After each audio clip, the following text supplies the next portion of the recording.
Et pour nous aussi, on va continuer notre étude du livre de l'Ecclésiaste et j'aimerais vous inviter à ouvrir vos Bibles avec moi, si vous avez vos Bibles ou vos appareils électroniques.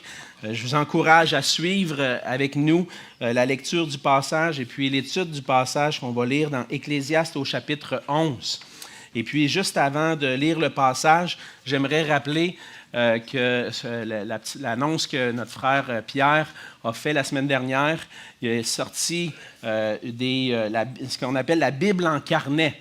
Et puis, la Bible en carnet, qu'est-ce que c'est? C'est le texte biblique que vous trouvez sur la page à gauche et puis avec un espace pour prendre des notes. Et puis, celui que j'ai dans mes mains ici, c'est celui sur les actes des apôtres. En conseil d'anciens, on a réfléchi, on a prié et puis on a suggéré ensemble de la prochaine étude, le prochain livre qu'on allait étudier ensemble, ce serait le livre des actes. Donc, si jamais vous voulez en commander une copie pour prendre des notes pendant les messages ou même prendre des notes pour de vos réflexions personnelles sur le passage, vous pouvez aller voir Cynthia qui va prendre les inscriptions ou les commandes, mais Cynthia est un petit peu pressée. Aujourd'hui, on a une petite réunion de famille à Drummondville, donc on doit quitter rapidement. Donc Pierre ou Diane, excuse-moi, j'ai des blancs de mémoire des fois, mais avant, Diane, excuse-moi, vous pouvez prendre les noms, les commandes, et puis donc vous pouvez aller la voir après la célébration, puis on va s'arranger pour que la semaine prochaine, Cynthia, la semaine prochaine, tu vas avoir la table de livre, ou c'est vrai, l'autre semaine après, c'est vrai, la semaine prochaine, il y a quelque chose de prévu, de spécial, entre nous. Hein? donc, dans 2 semaines, vous pourrez vous les procurer. Donc, on va lire ensemble Ecclésiaste chapitre 11. On va lire ensemble le chapitre qui est composé de 8 versets dans notre version. Et puis, ça se peut que vous voyez que dans votre Bible, il y a plus que 8 versets. Dépendamment des traductions, certaines traductions vont inclure les 2 premiers versets du chapitre 12, mais nous, on va s'arrêter au verset 8 ce matin. Donc, Ecclésiaste 11, à partir du verset 1. La parole de Dieu dit ceci: « Jette ton pain à la surface des eaux, car avec le temps tu le retrouveras. Donne-en une part à 7 et même à 8, car tu ne sais pas quel malheur peut arriver sur la terre. Quand les nuages sont pleins de pluie, ils la répandent sur la terre. Et si un arbre tombe au midi ou au nord, il reste à la place où il est tombé. Celui qui observe le vent ne sèmera point, et celui qui regarde les nuages ne moissonnera point. Comme tu ne sais pas quel est le chemin du vent, ni comment se forment les eaux dans le ventre de la femme enceinte, tu ne connais pas non plus l'œuvre de Dieu qui fait tout. Dès le matin, sème ta semence, et le soir, ne laisse pas reposer ta main, car tu ne sais point ce qui réussira, si ceci ou cela, ou si l'un et l'autre sont également bons. La lumière est douce, et il est agréable aux yeux de voir le soleil. Si donc un homme vit beaucoup d'années, qu'il se réjouisse pendant toutes ces années, et qu'il pense aux jours de ténèbres qui seront nombreux. Tout ce qui arrivera est vanité. » On va s'arrêter ici puis dire un mot de prière ensemble. Seigneur notre Dieu, merci pour cette grâce encore une fois que nous avons de pouvoir lire ta parole et de prendre le temps de la méditer, de l'étudier pour nous-mêmes. Seigneur, cette parole nous est parvenue jusqu'à nous près de 2000 ans plus tard, après qu'elle a été écrite. Par ta bonne main, Seigneur, par ta providence, tu as permis que nous puissions l'avoir entre nos mains, l'avoir par écrit. Lorsqu'on pense à l'histoire de l'Église, Seigneur, on voit que pendant plusieurs siècles, plusieurs n'ont pas eu cette opportunité que nous avons d'avoir la Bible entre nos mains parce que c'était seulement en recopiant les écrits à la main qu'on pouvait avoir une copie. Mais nous, après toutes ces années, on a facilement ta parole entre nos mains en papier, en format électronique. Et tout ça nous est venu de toi, Seigneur, et on veut le reconnaître. Merci pour ta parole et on te prie, Seigneur, que cette parole puisse faire son œuvre dans nos cœurs. Aide-nous à la saisir, à la comprendre, qu'on puisse l'appliquer à nos cœurs pour que nous aussi, nous puissions marcher dans l'obéissance à ta parole. Et c'est notre désir, Seigneur, pour ta plus grande gloire, au nom de Jésus. Amen. Amen.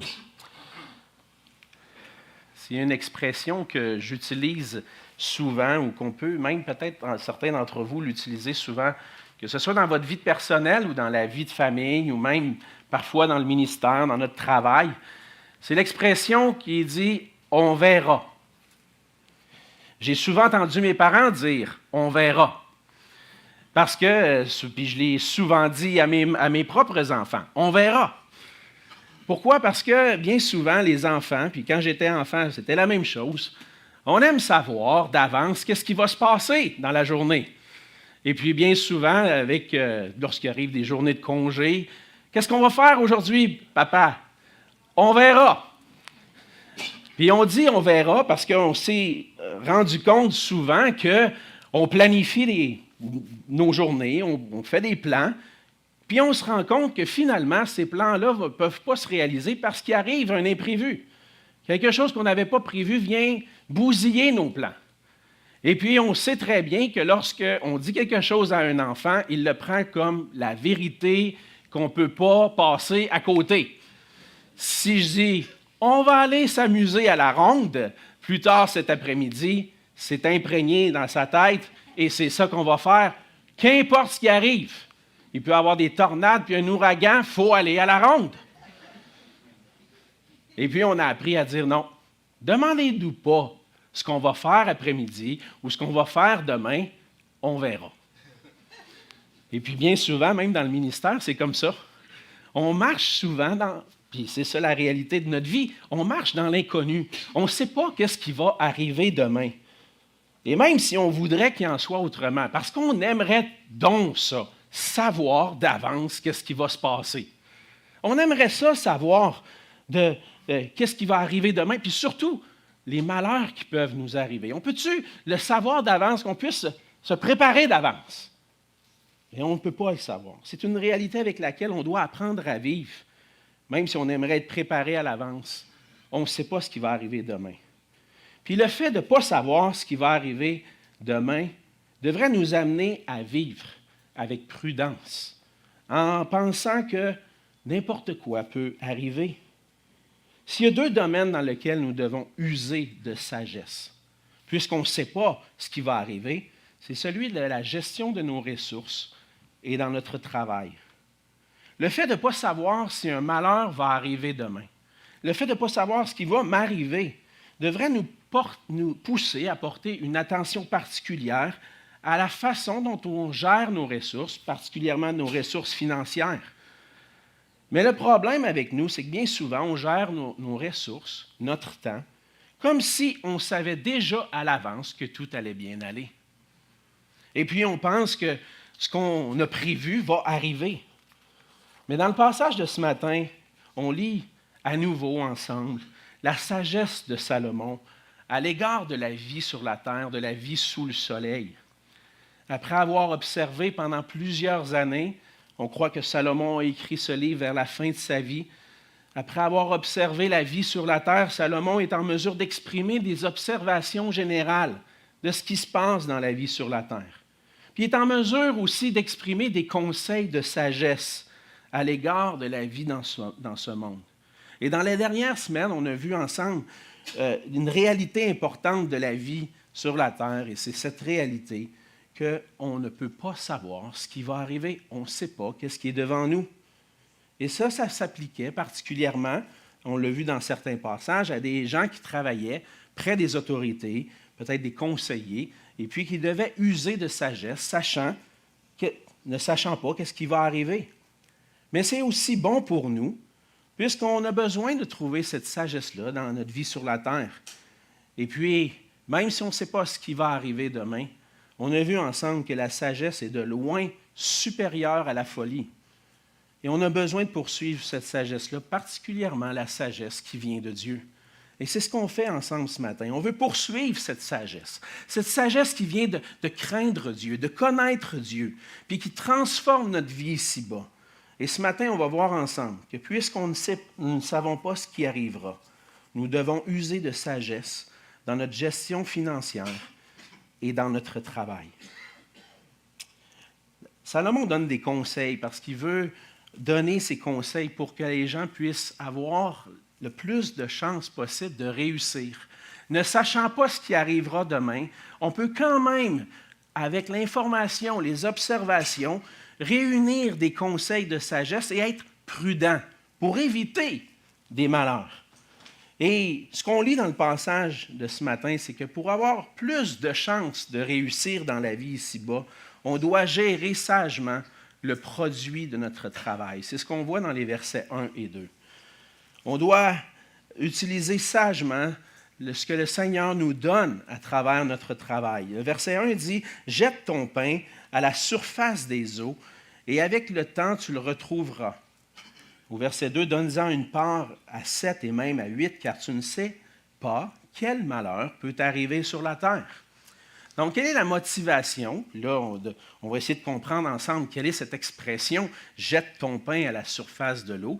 Mais qu'est-ce qui motive ce conseil-là de Salomon? C'est justement ce qu'il mentionne à la fin. « Tu ne sais pas quel malheur peut arriver sur la terre. » Et donc, l'expression ici « jette ton pain à la surface des eaux, car avec le temps, tu le retrouveras », c'est peut-être une expression qui est un peu plus difficile à saisir pour nous parce qu'il n'y a pas tant de parallèles contemporains à cette expression-là. Elle peut faire référence, et on voit deux interprétations principales. Il y en a plusieurs. Après avoir étudié cette semaine et dire « Seigneur, est-ce que je peux arriver à interpréter parfaitement cette expression-là? » Je me suis rendu compte que probablement que non. Parce qu'il y a plusieurs façons. Il y a plusieurs façons d'interpréter. Je vous partagerai les deux qui semblent les principales. Premièrement, « Jette ton pain à la surface des eaux, car avec le temps, tu le retrouveras », peut faire référence à ce qui, dans ce temps-là, était le commerce maritime.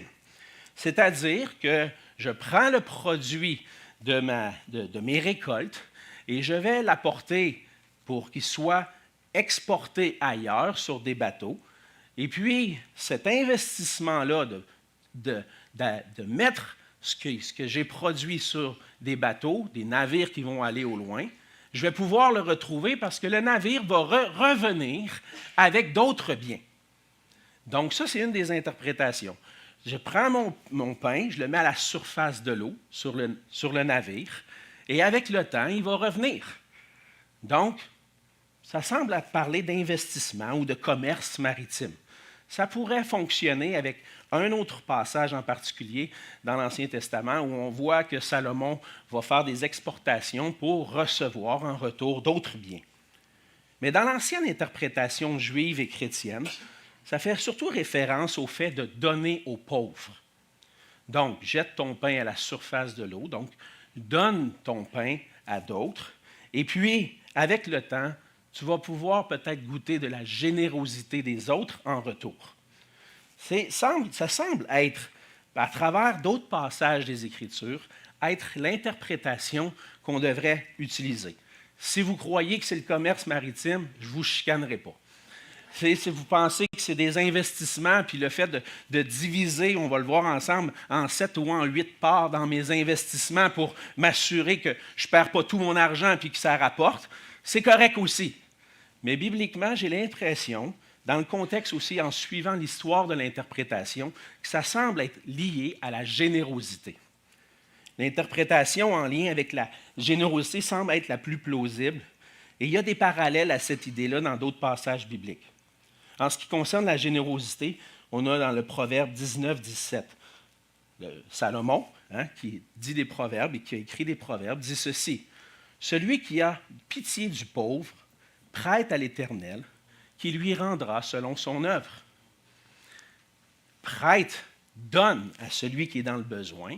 Puis en réalité, ta générosité, qu'est-ce que c'est? C'est un investissement dans le compte de banque de Dieu qui va continuer de prendre soin de toi malgré tout. Ça ne veut pas dire que donne ton argent puis tu vas avoir des millions. Certaines églises en sont allées jusqu'à interpréter de cette façon-là. Donne ton argent puis tu vas voir, le Seigneur va te bénir au centuple. Peut-être pas ici-bas. Quand tu vas voir Jésus face à face, là, tu vas être béni au centuple. Ça, c'est la vraie bénédiction. Mais dans Matthieu 10, 42, la même chose, Jésus va prendre les mêmes paroles. Il va dire « Quiconque donnera seulement un verre d'eau froide à l'un de ses petits parce qu'il est mon disciple, je vous le dis en vérité, il ne perdra point sa récompense. » Donc, une bonne gestion de nos ressources, ça veut dire aussi d'être généreux. Ça ne se limite pas à des investissements, mais la générosité, parce qu'en exerçant cette générosité-là, on sait que le Seigneur va prendre soin de nous, puis qu'on va être récompensé un jour de la part du Seigneur. Et donc, on a besoin d'être vigilant en étant généreux envers plusieurs. C'est pour ça qu'au verset 2, Salomon va dire, « Donne-en une part à 7 et même à 8, car tu ne sais pas quel malheur peut arriver sur la terre. » Et là, quel est le lien entre la générosité et le fait de ne pas savoir ce qui va arriver demain? Bien, si on voit la générosité comme un certain investissement, on peut comprendre ici que si je suis généreux envers d'autres, envers plusieurs, bien, quand moi, il va arriver des situations peut-être difficiles, je vais m'être fait des amis en quelque sorte. Et puis, il y a une sagesse dans ça. Hey, lui, il m'a aidé quand j'étais dans des mauvaises conditions. Je vivais une passe difficile financièrement, puis il m'a aidé. Ah là, lui, il passe un moment difficile, puis là, moi, je suis dans une bonne situation, je vais aller l'aider. Vous voyez, c'est simplement un principe de sagesse. On prend soin les uns des autres. Le Seigneur me donne plus, je suis généreux. Puis peut-être qu'avec le temps, ça va être l'inverse qui va se passer. Et puis, il peut avoir cette générosité-là envers moi. Mais en d'autres mots, le fait de multiplier fait en sorte que, peut-être que s'il arrive de quoi, d'autres seront touchés par ma générosité que j'ai pratiquée. Et puis, moi aussi, à mon tour, je vais être témoin de leur générosité. Mais c'est un peu ce que Salomon est en train de dire. Tu ne sais pas ce qui va arriver plus tard. Tu as peut-être un bon montant d'argent. Bien, profites-en pour être généreux maintenant. Parce que tu ne sais pas quand est-ce que tu pourrais avoir besoin de d'autres personnes qui vont t'aider. Et dans sa sagesse, Salomon nous montre que, humainement parlant, tu as plus de chances de réussir si tu es généreux en manifestant l'amour envers d'autres. Inévitablement, hein, on le sait, quelqu'un nous aide, on a envie de l'aider en retour. Et donc, c'est un principe de sagesse dans ce monde, que si je démontre de l'amour envers quelqu'un, si je démontre une générosité envers quelqu'un, ou si quelqu'un le montre envers moi, je vais avoir tendance à vouloir lui montrer de l'amour, de la générosité en retour. Mais on doit se rappeler, c'est que le Seigneur nous donne tout pour qu'on puisse donner en retour. C'est le Seigneur qui pourvoit à tous nos besoins. Si j'ai fait un petit peu plus d'argent cette année dans mon salaire, je suis vendeur, puis j'ai fait quelques bonus de vente, peut-être que le Seigneur m'a donné un peu plus pour que je puisse regarder les besoins autour de moi, pour venir en aide à quelqu'un d'autre. Le Seigneur nous donne, il nous bénit pour qu'on puisse être une bénédiction pour d'autres. Le Seigneur nous bénit, on a parlé tout à l'heure, l'action de grâce, on célèbre ce que le Seigneur nous a donné, le fait que le Seigneur pourvoit. Et cette année, Seigneur, merci pour ta bénédiction. Maintenant, je ne veux pas juste mettre ça de côté pour moi. Il y a une sagesse dans ça. Il y a une sagesse d'en mettre un peu de côté pour prévoir pour le lendemain. Mais s'il y a quelqu'un qui a besoin, il y a une sagesse aussi d'être généreux. Et l'amour du prochain, c'est une caractéristique évidente du fait qu'on appartient à Jésus-Christ. Alors, si tu es un chrétien et que le Seigneur te donne la capacité d'aider d'autres, en fait, tu es en train de manifester ton amour pour le Seigneur, ton obéissance au Seigneur en étant généreux. 1 Jean 3, 17. Si quelqu'un possède les biens du monde et que, voyant son frère dans le besoin, il ferme ses entrailles, comment l'amour de Dieu demeure-t-il en lui? Et là, je m'en veux de ne pas avoir mis le verset 16 juste avant. Parce que la motivation pour donner nous vient d'où? Nous vient du Seigneur Jésus. Je vais tourner parce que je veux le lire. Tu sais, des fois, il y a des choses qui... Le Seigneur, il change mes plans, hein, des fois. On ne sait pas ce qui va arriver. Donc, le verset 16 nous dit, « Nous avons connu l'amour en ce qu'il a donné sa vie pour nous.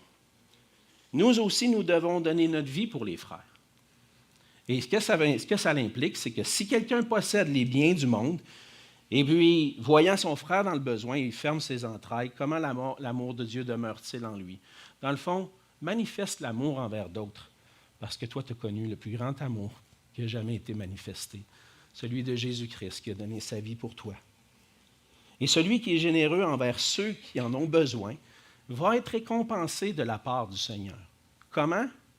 Dans Philippiens 4, versets 18 à 19, l'apôtre Paul est reconnaissant pour les dons que l'Église de Philippe lui ont fait dans le temps qu'il était un peu dans le besoin. Il dit ceci, « J'ai tout reçu et je suis dans l'abondance. » En fait, il était dans le besoin, mais finalement, après avoir reçu des dons des Philippiens, il est dans l'abondance. J'ai été comblé de biens en recevant par Épaphrodite ce qui vient de vous comme un parfum de bonne odeur, un sacrifice que Dieu accepte et qui lui est agréable. Hein, les frères et sœurs ont donné de l'argent à Paul, puis en réalité, c'était quoi? C'était une offrande au Seigneur. C'est un sacrifice qu'ils ont fait qui a été agréable à Dieu parce qu'ils ont contribué à ses besoins. Mais là, ce qui est en lien avec ce don-là qu'ils ont fait, ce sacrifice qu'ils ont fait, c'est le verset 19. « Et mon Dieu pourvoira à tous vos besoins selon sa richesse avec gloire en Jésus-Christ. » Alors, si je suis généreux, je le fais en quelque sorte par la foi. Parce que je ne sais pas ce qui va arriver demain. Mais si j'en ai un peu plus puis j'en donne, c'est un acte de foi parce que je mets ma foi dans Dieu. En Dieu qui va pourvoir à tous mes besoins. Fait que ça se peut que des fois on est là puis on se gratte la tête et on se dit combien je donne? Combien je vais donner pour aider tel ou tel frère? Ou combien je vais donner pour l'œuvre de Dieu? On se gratte la tête, combien je vais donner? Parce qu'il faut quand même que je prévoie. Tu sais, il peut arriver quelque chose. Tu sais. Fait que je peux en garder une partie pour moi, puis en prévision d'eux. Il y a une sagesse dans ça. Mais aussi, il y a un pas de foi à faire. Et le pas de foi, ça va se manifester par notre générosité. Qui manifeste notre amour pour Dieu et pour Jésus-Christ. Et ce que je pense que Salomon est en train d'enseigner ici, c'est que si tu veux avoir les chances de réussir dans la vie, il y a une sagesse à en donner, à être généreux, parce que ça peut ouvrir la porte à ce que d'autres soient généreux envers toi éventuellement, mais surtout, ça ouvre la porte à manifester ta foi en Dieu qui va répondre à tous tes besoins. Deuxièmement, on voit dans le passage que il ne faut pas attendre les conditions parfaites pour travailler. Donc, il y a de la sagesse à être généreux, mais il y a de la sagesse aussi à être au travail. Dans les versets 3, on voit « Quand les nuages sont pleins de pluie, ils la répandent sur la terre, et si un arbre tombe au midi ou au nord, il reste à sa place. » Et là, au verset 4, « Si celui qui observe le vent ne sèmera point, et celui qui regarde les nuages ne moissonnera point. » Comme tu ne sais pas quel est le chemin du vent, ni comment se forment les eaux dans le ventre de la femme enceinte, tu ne connais pas non plus l'œuvre de Dieu qui fait tout. Et donc, on ne peut pas savoir. Et donc, il y a un lien entre, je pense, la fin du verset 2, le fait de « tu ne sais pas quel malheur peut arriver sur la terre », et puis la suite qui dit « quand les nuages sont pleins de pluie, ils la répandent sur la terre ». Et donc, on ne peut pas tout prévoir. On ne peut pas savoir exactement ce qui va arriver. Mais il y a des choses qu'on sait, par exemple. Une chose qu'on sait, c'est que quand les nuages sont pleins, qu'est-ce qui arrive? Il va pleuvoir. Par l'observation du monde autour de nous, on est capable d'être pas mal certain de certaines choses. Où est-ce qu'il va pleuvoir? Ah, ça, je ne sais pas. Combien de pluie va tomber? Je ne sais pas. Mais si j'observe des gros nuages gris, ben j'ai un bon doute qu'à quelque part, il va pleuvoir aujourd'hui. Et des fois, je peux voir les éclairs, puis je peux voir le vent. Donc, il y a des choses qu'on ne sait pas tout en détail, mais il y a des choses qu'on peut prévoir. Et donc, ce qu'on voit ici dans le passage, c'est qu'on ne sait pas quand les nuages vont être pleins, mais on sait que s'ils sont, il va pleuvoir.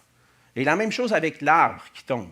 On sait que si un arbre tombe, on ne sait pas dans quelle direction il va tomber, mais il y a des bonnes chances qu'une fois qu'il est tombé, il va rester là, si personne ne vient l'enlever, évidemment. Je me promène souvent en forêt ou des fois, quand on fait des randonnées, on voit un arbre qui a tombé. Puis on va dire, bien, il va rester là. Hein, il va pourrir là, puis il n'y a rien qui va bouger. Ça, c'est une chose qu'on sait, c'est certain. Un arbre qui tombe, s'il n'y a personne qui vient bouger de là, il reste là. Mais on ne sait pas quand il va tomber, de quel bord. Donc, je pense que les expressions ici communiquent le fait de choses qu'on sait, mais qu'on ne sait pas en même temps. Il y a toujours de l'incertitude. Mais le fait est qu'il y a une certaine sagesse. Tu acquiers une sagesse en observant les choses. Tu sais qu'il y a des choses qui vont arriver. Les nuages sont pleins, il va pleuvoir. Il y a un arbre qui tombe, il va rester là. Et on vit dans un sens, dans un monde qu'on ne peut pas prévoir tout avec exactitude, mais qu'on peut user de sagesse. On vit dans un monde déchu, on ne sait pas ce qui est devant nous, mais aussi on vit dans un monde qui est stable, parce que Dieu dirige toutes choses, puis il y a un ordre dans la création. Et c'est ça qui fait en sorte qu'on peut acquérir une certaine sagesse dans le monde qu'on vit. On vit dans un monde stable. Vous allez dire, ouais, mais la stabilité, pas toujours. Non, mais le soleil se lève, le soleil se couche. Ça va arriver demain, après-demain. Ça fait des siècles que ça dure comme ça. Le soleil se lève, le soleil se couche. On est dans un monde stable. Mais ce que Salomon veut dire, c'est que les conditions, dans le fond, les malheurs qui sont possibles, ce n'est pas un prétexte pour ne pas se mettre au travail. Il va dire, celui qui sème, qui observe le vent ne sèmera point, et celui qui regarde les nuages ne moissonnera point. Et donc, souvent, certains vont donner des raisons. Moi, je ne pense pas que je vais sortir cultiver mon champ aujourd'hui. Je regarde ça, là, puis pour moi, il vente un peu trop. Puis là, le lendemain, il vente encore aujourd'hui. Pas sûr c'est le bon temps de sortir travailler. Il va dire aussi, dans un sens, tu ne sais pas par quel chemin le vent va se diriger. Il va dire, tu ne sais pas non plus, tu sais, quand est-ce qu'il va pleuvoir. Et là, je regarde les nuages, je dis, ouais, pour moi, il va pleuvoir. Je n'irai pas travailler. Et c'est ça, la réalité. C'est que souvent, le paresseux, en quelque sorte, va toujours se trouver une bonne raison pour ne pas travailler. Et puis, ça m'arrive d'être paresseux des fois. Puis de me lever le matin et de dire, pas sûr. Aujourd'hui, non. Non, il y a d'autres choses à faire. Je vais faire ci, je vais faire ça. Mais des fois, se mettre au travail, des fois, ça prend un petit coup de pied dans le derrière. Puis souvent, si on s'arrête puis on dit, ouais, on va analyser les choses, puis on va attendre que les conditions soient parfaites pour pouvoir se mettre au travail, mais on ne travaillera jamais. Ça veut dire aussi, dans un sens, qu'il ne faut pas être naïf. C'est sûr que je n'aurais pas conseillé aux Floridiens d'aller cueillir leurs oranges cette semaine. C'est sûr que si c'est un ouragan, on s'entend, là. Tu ne vas pas sortir travailler. Mais si tu attends la condition parfaite, tu ne feras jamais rien. Parce que jamais, les conditions parfaites ne sont jamais réunies. Et dans un sens, ça veut dire, c'est agis avec sagesse. Si le temps le permet, sors travailler. Et si les conditions le permettent, même s'ils sont imparfaites, tu aimerais mieux que ce soit autrement, mais va travailler. Et c'est le verset 4 et 5 qui démontrent cette idée-là. Le verset 5 dit, tu ne sais pas qu'est-ce qui va arriver, tu ne sais pas non plus qu'est-ce que Dieu va faire, mais au verset 6, il y a cet enseignement-là. Malgré le fait que tu ne sais pas tout ce qui va arriver, il y a une sagesse. Dès le matin, sème ta semence. Et le soir, ne laisse pas reposer ta main.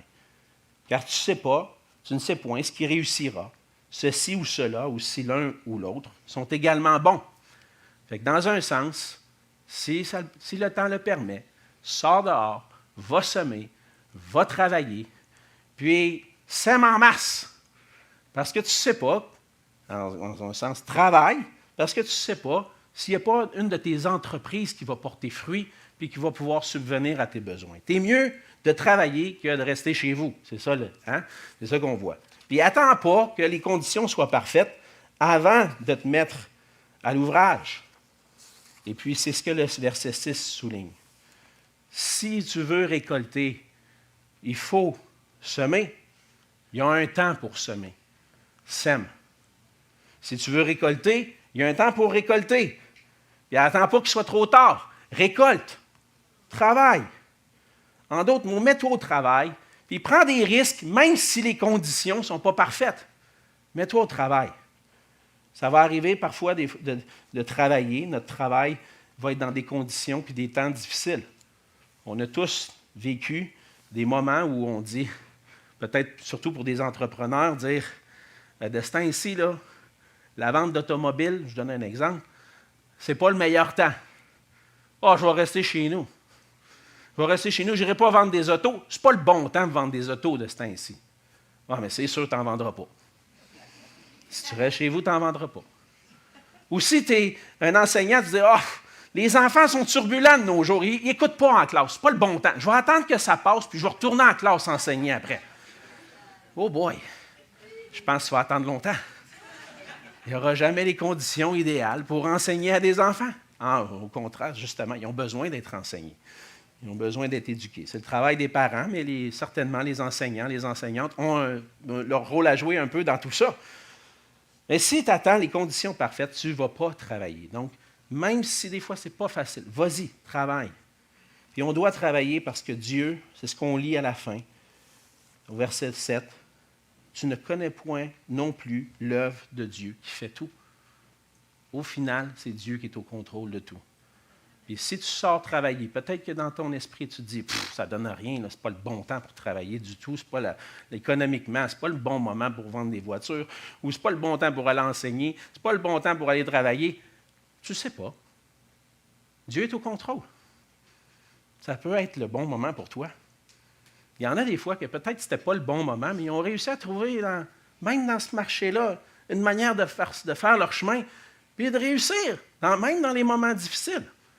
Donc, Dieu, tu ne sais pas qu'est-ce qu'il va faire. Il peut peut-être bénir ton entreprise, même si ce n'est pas le bon temps. Alors, va travailler. Parce que la paresse nous mènera nulle part. Si tu travailles, tu fais confiance à Dieu. Mais la paresse nous mène nulle part, puis le travail, dans le fond, va faire en sorte que je peux répondre à mes besoins et être généreux. Et donc, c'est en fait, quelque sorte, ici, on revient à la genèse, à l'origine. Quel est le mandat que Dieu a donné à l'homme et à la femme? Et en particulier à l'homme, parce que l'homme a été créé en premier, de gérer le jardin, de travailler, de cultiver le jardin, de le protéger. Et c'est en quelque sorte le travail que Dieu nous donne. Dieu nous dit, ça fait partie du mandat humain, travaille. Pourvois à tes besoins. Protège ton champ. Protège le jardin dans lequel le Seigneur te place. Le Seigneur te place dans un endroit pour travailler. Travaille et trouve-y de la joie d'obéir au Seigneur. Oui, la chute a amené les difficultés dans le travail. Puis des fois, ce n'est pas facile d'aller au travail parce qu'on sait que les conditions sont difficiles. J'ai affaire à des pécheurs autour de moi. Des fois, les relations sont difficiles. Puis, ça ne me tente pas d'aller travailler. Mais, si je le fais dans le Seigneur, je dis, Seigneur, c'est le mandat que tu m'as donné. Je veux travailler. Je veux le faire avec joie. Je veux t'obéir avec joie. Mais le Seigneur peut nous donner la joie dans le travail. Puis c'est la même chose dans l'œuvre que le Seigneur nous a donnée. Le Seigneur nous a donné en tant qu'Église une mission, un travail. Le Seigneur nous a placés dans son champ. Et puis, bien souvent, même si le Seigneur nous appelle à semer l'Évangile, à être des témoins de Jésus-Christ, bien souvent, on va regarder et on va dire, ouf, je ne suis pas sûr que c'est le bon temps. Il y a un petit peu de vent aujourd'hui. Il semble avoir des nuages au-dessus de cette personne-là. Je ne suis pas sûr que c'est le bon temps d'y parler de Jésus. Et ça se peut que des fois, il peut y avoir un moment idéal, puis je pense qu'on fait confiance à Dieu, puis à l'œuvre du Saint-Esprit. Mais le Seigneur nous appelle à être des témoins, puis à semer. Puis dans la parabole du semeur, le semeur a semé à des endroits même où ça n'a pas porté fruit, mais il a semé. Alors, on n'est pas au contrôle de ce que Dieu va faire dans notre mission, dans le travail qu'il nous donne dans son champ, mais il nous appelle à semer. Puis à la fin, on fait confiance à l'œuvre de Dieu. Peut-être que la semence va tomber dans un endroit où ça va porter du fruit. Mais si je m'en suis empêché parce que je pense que les conditions ne sont pas idéales, bien c'est sûr, je ne récolterai pas, je ne verrai pas nécessairement ce travail-là après que j'aie semé. Mais le Seigneur nous appelle à semer abondamment, Puis la sagesse dit, travaillons, semons maintenant, puis on ne sait pas ce qui va réussir parce que tout est dans la main de Dieu. Donc, on travaille, oui, mais dans la mission du Seigneur aussi. Le Seigneur nous appelle à travailler. Et même si les conditions ne sont pas parfaites, le Seigneur nous appelle à jouir de notre travail. Et c'est ce qu'on voit dans un sens, on ne sait pas ce qui va réussir, mais en attendant le retour du Seigneur ou en attendant que le Seigneur vienne nous prendre, on doit travailler pendant qu'il est temps. Et c'est ce qu'on voit dans les versets 7 et 8. Les versets 7 et 8 disent « La lumière est douce et il est agréable aux yeux de voir le soleil. Si donc un homme vit beaucoup d'années, qu'il se réjouisse pendant toutes ces années et qu'il pense aux jours de ténèbres qui seront nombreux, tout ce qui arrivera est vanité. » Et dans un sens, lorsque le verset 7, Salomon aborde l'idée de la lumière qui est douce et qui est agréable aux yeux de voir le soleil, bien, il fait référence à la vie sous le soleil. Si tu vois le soleil, c'est parce que tu es en vie. Si tu vois le soleil, puis dans un sens, si tu es en vie, c'est bon. Et donc, tu ne sais pas combien d'années le Seigneur te donne. Il y en a qui meurent en très bas âge, d'autres plus tard. On ne sait pas le nombre des années. Mais quand le Seigneur nous donne des bonnes années, qu'est-ce qu'il nous demande de faire? Qu'il se réjouisse pendant ces années. Et où est-ce que je vais trouver ma joie pendant les années de ma vie? Mais Salomon l'a déjà mentionné. Au chapitre 2, on va reculer un petit peu. Vous vous rappelez que Salomon il avait parlé de tout ce qu'il avait expérimenté dans sa vie. Il a été riche, il a accumulé des richesses, il a accumulé une grande sagesse. Il y avait même un grand harem. Et puis, à la fin, c'est vanité, c'est temporaire. Mais où est-ce qu'il avait trouvé la joie? Il dit au verset 10 du chapitre 2, « Car mon cœur prenait plaisir à tout mon travail, et c'est la part qui m'en est revenue. » Et donc, je pense que la joie qu'on peut trouver pendant les années de notre vie, c'est à travailler pour Dieu, à travailler pour la gloire de Dieu. Et lorsqu'on travaille, on peut jouir de la vie en travaillant. Mais Salomon, il dit, profites-en maintenant, parce que tu ne sais pas, mais tu sais qu'il y a des jours ténébreux qui vont venir. Et ici, on pourrait interpréter aussi de deux façons. On pourrait dire que les jours ténébreux font référence à la mort. Et à un moment de la mort, ben, il n'y a plus de privilège de vivre puis de trouver la joie dans la vie. Il peut faire référence aussi aux difficultés qui vont arriver souvent pour des personnes en fin de vie ou des personnes qui vieillissent. Avec le temps, les jours ne seront pas aussi beaux. Puis peut-être que tu n'auras pas l'occasion de jouir de la vie autant qu'avant. Je connais des gens qui sont affectés par la maladie, puis leur temps est consacré à combattre la maladie. Et donc, ça, c'est leur façon de vivre maintenant. Mais avant, ils ont déjà été plus en forme, puis ils ont pu jouir de la vie. Alors, qu'est-ce que Salomon veut dire ici? J'ai l'impression, de mon côté, que ça semble parler justement du fait qu'un jour la vie va terminer. Mais ça peut vouloir dire aussi que les jours sombres vont venir. Alors profites-en. Et ça va faire un lien avec le début du chapitre 12, où Salomon va donner des instructions au jeune homme, réjouis-toi dans ta jeunesse. Donc profite de ta jeunesse pour réjouir dans ton cœur, pour profiter de la vie à travers le travail. Et puis, on va voir ça ensemble la semaine prochaine. Mais ce qu'on doit retenir ensemble, c'est qu'on doit trouver notre joie à faire la volonté de Dieu pendant qu'il est temps. Pendant qu'on est encore sur la terre, notre joie est de faire ce que Dieu nous demande. Et si pour toi d'aller travailler, c'est difficile, parce que la société nous dit, puis à nous, on voit ça sur les réseaux sociaux, TGIF. C'est quoi ça veut dire, TGIF? Merci Seigneur, c'est vendredi. Thank God it's Friday. Et ça nous roule dans la tête. Ah, j'ai-tu hâte à vendredi? J'ai-tu hâte à la fin de semaine? Bon, il y en a beaucoup ici qui travaillent les fins de semaine, mais en général, le vendredi, c'est la fin de semaine. Et le lundi, c'est difficile. C'est ce qu'on nous chante dans nos oreilles. Le lundi, c'est plate, puis le vendredi, c'est le fun. Mais pourquoi pas changer notre perspective? Dans le plan, dans la perspective que Dieu a. Dieu veut qu'on se réjouisse dans notre travail. Il veut que tu dises le lundi, il y a un temps pour travailler. Seigneur, je m'en vais travailler. Et je vais le faire pour ta gloire. Il y a un temps pour se reposer le vendredi puis la fin de semaine. Puis Seigneur, merci pour le temps pour se reposer. Mais il y a un temps pour chaque chose. Réjouis-toi du lundi, puis réjouis-toi du vendredi. Parce que le Seigneur veut qu'on fasse sa volonté, puis c'est bon de se reposer, mais c'est bon de travailler aussi. Et dans le monde déchu dans lequel on vit, tout est vanité, ou on pourrait dire tout est temporaire, tout est éphémère, il n'y a rien de certain. On doit user de sagesse dans la façon dont on gère nos finances et dans notre travail. On a vu ensemble qu'on veut gérer sagement le produit de notre travail, mais gérer sagement veut aussi dire d'être généreux. On veut se mettre au travail sans attendre que les conditions soient parfaites. Puis on veut travailler pendant le temps que Dieu nous donne de pouvoir le faire. Et ne pas savoir ce qui arrivera, en réalité, c'est le moment pour nous de vivre par la foi. Si on savait tout d'avance, on s'appuierait sur notre connaissance du futur. Mais le fait de ne pas savoir qu'est-ce qui va arriver, qu'est-ce que ça va faire? Bien, je vais faire confiance au Seigneur, parce que lui a tout dans sa main. Lui, il sait ce qui va arriver. Et ma foi, ma pleine confiance en Dieu va me conduire à l'obéissance, c'est-à-dire d'être généreux, puis de travailler. Et je vais lui faire confiance pour mon avenir. Et bien souvent, notre manque de générosité ou notre paresse, ce n'est pas dû à la prudence, mais à un manque de foi en Dieu. Et on doit user de sagesse puis faire preuve de foi et d'obéissance. Et peut-être que le Seigneur t'appelle à faire un pas de foi ce matin. Un pas d'obéissance.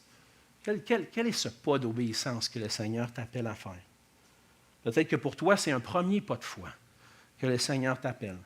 De venir à Jésus-Christ. Comme tu as entendu dans les chants ce matin, ce qu'il a fait pour nous à la croix, c'est de payer la dette de nos péchés. Puis par le pardon des péchés qu'on a en lui, on a la vie éternelle, on est réconcilié avec Dieu. On peut vivre maintenant dans la crainte de Dieu. Si tu n'as pas fait ce pas-là, c'est le premier pas à faire. Viens à Christ, reçois son pardon, puis vis selon le plan de Dieu. Mais si tu as placé ta foi en Jésus-Christ pour ton salut, peut-être que pour toi, le pas d'obéissance, c'est de travailler. De dire non, moi, je vais arrêter de me laisser aller à la paresse. Je vais me mettre au travail tout en faisant confiance au Seigneur que ce travail-là va porter du fruit pour mon bien, pour répondre à mes besoins. Et peut-être que si tu as un travail et que tu réussis bien, peut-être que le pas de foi ce matin, le pas d'obéissance, c'est d'exprimer ta générosité envers quelqu'un. À voir quelqu'un dans le besoin et dire, je vais répondre à son besoin, je vais aller l'aider. Mais à travers tout, le Seigneur nous appelle à la foi, le Seigneur nous appelle à l'obéissance et à user de sagesse pendant qu'il est encore temps. Alors, frères et sœurs, si on veut briller pour la gloire de Dieu, faisons confiance au Seigneur en étant sages, généreux et travaillant. Prions. Seigneur notre Dieu, on veut te dire merci pour ta parole qui nous enseigne. Merci parce que par elle, Seigneur, tu nous montres quelle est ta volonté pour nous. Et c'est ce que nous voulons faire, Seigneur, pendant le temps que nous avons sur la terre. Te craindre, nous tourner vers toi et vivre dans ta volonté. Seigneur, merci pour cette parole qui nous rappelle que toi seul, tu prends soin de nous, Seigneur. C'est toi qui prends soin de tous nos besoins. Mais tu veux nous appeler aussi à te ressembler de plus en plus, Seigneur Jésus. Et comme toi, tu as été généreux envers nous, en venant sur la terre et en donnant ta vie pour nous, tu es allé jusqu'à mourir sur la croix pour nos péchés, Seigneur. Tu as été tellement gracieux, rempli d'amour, généreux envers nous. Bien, tu nous appelles, nous aussi, à donner notre vie pour nos frères et être généreux envers tous, puis prendre soin de ceux que tu places autour de nous. Et tu nous appelles, Seigneur, à travailler pour toi, à vivre pour ta gloire. Et Seigneur, on te demande de faire de nous des enfants obéissants à ta parole et qu'on puisse la mettre en pratique, qu'on puisse user de sagesse en étant généreux et en travaillant pour ta gloire. Et c'est en Jésus que je te prie. Amen. Amen.